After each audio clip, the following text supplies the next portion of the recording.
Hello students, welcome to Shiny Max. 10ஆம் வகுப்பு பயிற்சி 4.1ல் 13வது கொஸ்டின் பார்க்கலாம். கொடுக்கப்பட்ட முக்கோணம் PQRின் ஒத்த பக்கங்களின் விகிதம் 7/3 என்றவாறு ஒரு வடிவொத்த முக்கோணம் வரைக. இங்கே நம்ம வடிவொத்த முக்கோணம் தான் வரையணும். அளவு காரணியில 7/3 கிரேட்டர் than 1. இதுவும் போன சம் மாதிரி தான். 1 விடைக்கும் 7/3 தான் பெரிய எண். அப்போ வடிவொத்த முக்கோணம் PQRக்கு வெளியே அமையும். புரியுதா? 1 விடைக்கும் பெரிய மதிப்பு கொடுத்திருந்தா வடிவொத்த முக்கோணம் PQRக்கு வெளியே அமையும். ஓகே, இப்போ உதவிப்படம் வரையலாம். உதவிப்படத்துல இந்த மாதிரி சின்னதா ஒரு முக்கோணம் வரைங்க. இப்போ இந்த கோட்டுக்கு இணையா ஒரு இணைகோடு வரைஞ்சிடலாமா? வரைஞ்சுக்கிறேன். இப்போ இந்த சிறிய முக்கோணம் இருக்கு பாத்தீங்களா, அதுதான் முக்கோணம் PQR. நேம் கொடுக்கலாம். இந்த புள்ளி P, இந்த புள்ளி Q, இந்த புள்ளி R. இனி இது Pனா இதுக்கு P' அப்படி நேம் கொடுக்கணும். Rனா இதுக்கு R' நேம் கொடுக்கணும். இந்த பெரிய முக்கோணம் தான் வடிவொத்த முக்கோணம். அதை தான் நம்ம வரைஞ்சிக்க போறோம். ஓகே, உண்மை படத்துல முதல்ல இந்த சிறிய முக்கோணத்தை வரைஞ்சிக்கலாம். வரைஞ்சிக்கிறேன். சின்னதா வரைங்க, சரிங்களா? நீங்களாவே ஒரு அளவெடுத்து சின்னதா வரைஞ்சா போதும். நேம் கொடுக்கலாம். PQR, இந்த புள்ளி P, இந்த புள்ளி Q, இந்த புள்ளி R. இனி Q புள்ளியில இருந்து கோடு வரைஞ்சிக்க போறோம். இந்த மாதிரி இந்த கோடை கொஞ்சம் நீளமா வரைஞ்சிக்கோங்க. ஓகேங்க, அம்புகுறி. இந்த கோட்டுக்கு X அப்படி நேம் கொடுக்கணும். இப்போ இந்த கோடு வரையும் போது இங்க ஒரு கோணம் உருவாகும். அந்த கோணம் குறுங்கோணமா தான் இருக்கணும். அதாவது 90 டிகிரி வரைக்கும் கம்மியா தான் இருக்கணும். அந்த மாதிரி தான் இந்த கோடு நீங்க வரைஞ்சிக்கணும். இப்போ கொஸ்டின்ல 7/3 கொடுத்துருக்காங்க. 7/3. இதுல 7 தானே பெருசு. அப்போ இந்த கோடுல 7 வில் வெட்ட போறோம். காம்பஸ் எடுத்துக்கோங்க. இப்போ காம்பஸோட முனை கரெக்டா Q புள்ளியில இருக்கணும், சரிங்களா? இங்கே நீங்களாவே ஒரு அளவெடுங்க. ரொம்ப சின்னதாகவும் வேண்டாம், பெருசாகவும் வேண்டாம், மீடியமா இந்த மாதிரி ஒரு அளவெடுத்து அந்த கோடுல வெட்டுறது மாதிரி இப்படி ஒரு வில். இனி இந்த அளவை மாற்றக்கூடாது. மாத்தாம இந்த கோடுல இந்த வில் வெட்டும் போது இங்க ஒரு புள்ளி உருவாகுது பாத்தீங்களா, அதுல காம்பஸோட முனையை வைத்து அடுத்தும் ஒரு வில், மறுபடியும் ஒரு வில். இந்த மாதிரி 7 வில் வெட்டணும். 3 வெட்டியாச்சு. 4, 5,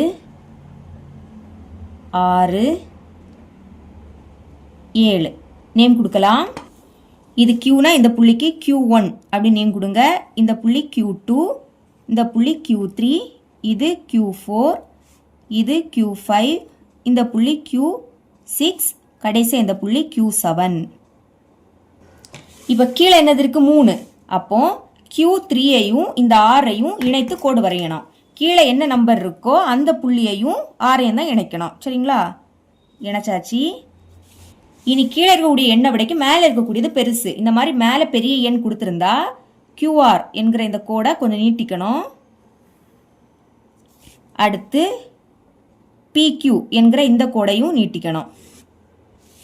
கீழே 3 இருக்கு. அப்போ Q3 என்கிற இந்த புள்ளியில காம்பஸோட முனையை வைங்க.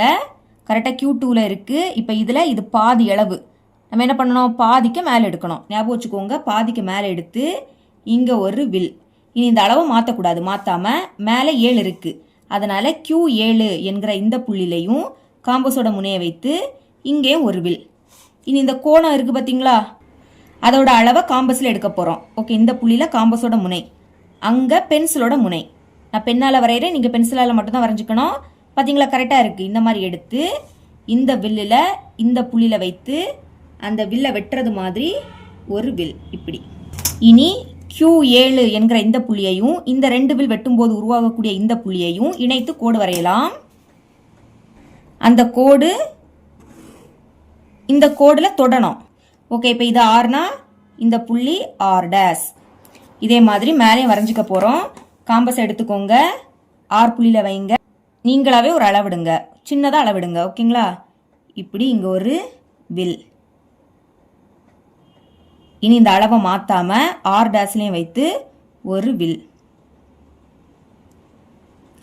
இனி இந்த கோண அளவை காம்பஸ்ல எடுக்க போறோம். இங்க காம்பஸோட முனை, அங்க பென்சிலோட முனை. கரெக்டா இருக்கு பாத்தீங்களா? இனி இந்த வில்லுல இந்த புள்ளியில வைத்து அந்த வில்லை வெட்டுறது மாதிரி ஒரு வில். இப்ப என்ன பண்ணணும்? R' என்கிற இந்த புள்ளியையும் இந்த 2 வில் வெட்டும் போது உருவாகக்கூடிய இந்த புள்ளியையும் இணைக்க போறோம். இணைக்கலாம். இணைச்சாச்சு. இது பீனா இந்த புள்ளிக்கு பி டேஸ் அப்படி நேம் கொடுங்க. இங்கே அம்புகுறி, இங்கேயும் அம்புகுறி. இப்போ இந்த பெரிய முக்கோணம் இருக்குது பார்த்தீங்களா, முக்கோணம் P dash Q R dash, இதுதான் நமக்கு தேவையான வடிவொத்த முக்கோணம். எழுதிக்கலாம். தேர்ஃபோர் முக்கோணம் P dash Q R dash என்பது தேவையான வடிவொத்த முக்கோணம் ஆகும். வரைமுறை பார்க்கலாம். வரைமுறை ஃபர்ஸ்ட் ஒன், ஏதேனும் ஓர் அளவை கொண்டு முக்கோணம் PQR வரைந்தேன். இரண்டாவது, QRஇல் குறுங்கோணத்தை ஏற்படுத்துமாறு QX என்ற கதிரை P என்ற முனைப்புள்ளிக்கு எதிர் திசையில் வரைந்தேன். மூணாவது, QXஇன் மீது Q1, Q2, Q3, Q4, Q5, Q6 மற்றும் Q7 என்ற 7 புள்ளிகளை Q1 is equal to Q1, Q2 is equal to Q2, Q3 is equal to Q3, Q4 is equal to Q4, Q5 is equal to Q5, Q6 is equal to Q6, Q7 என்றவாறு குறித்தேன். நான்காவது, Q3ஐ புள்ளி R உடன் இணைத்தேன். Q3 Rக்கு இணையாக Q7இல் இருந்து வரையப்படும் கோடு QRஐ R டேஸில் சந்திக்கிறது. ஐந்தாவது, R டேஸில் இருந்து RPக்கு இணையாக வரையப்படும் கோடு QPஐ P டேஸில் சந்திக்கிறது. முக்கோணம் P டேஸ் QR டேஸ் ஆனது தேவையான வடிவொத்த முக்கோணம் ஆகும். இப்படி எழுதிக்கோங்க.